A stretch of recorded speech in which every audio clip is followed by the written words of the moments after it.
So ayun guys, may tatlong riders na disqualified dito sa Bus Ironman.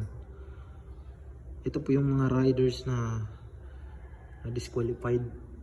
Itong mga number na to, tatlong riders ang disqualified. Ayan po yung post ng page ng Bus Ironman. Ayan, pwede nyo yung basahin. Kasi na overspeed yung tatlong riders na yun.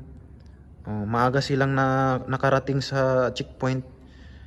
Kaya na-disqualified sila na overspeeding. Kung ikukumpara ko yung daan or kalsada sa Mindanao, maluwag talaga. Napakaluwag. Kaya kung anong gusto mong speed, makukuha mo talaga kasi maluwag eh. Doon sa Luzon, traffic at marami ding mga motorista kaysa dito sa Mindanao.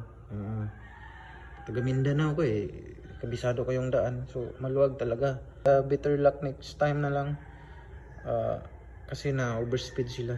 May rules kasi itong challenge na to. Bawal ang overspeeding. Hindi naman ito racing, motorcycle challenge to. So ayun, yun lang ang masishare ko. Thank you and God bless sa lahat at ingat sa lahat ng mga riders sa Mindanao.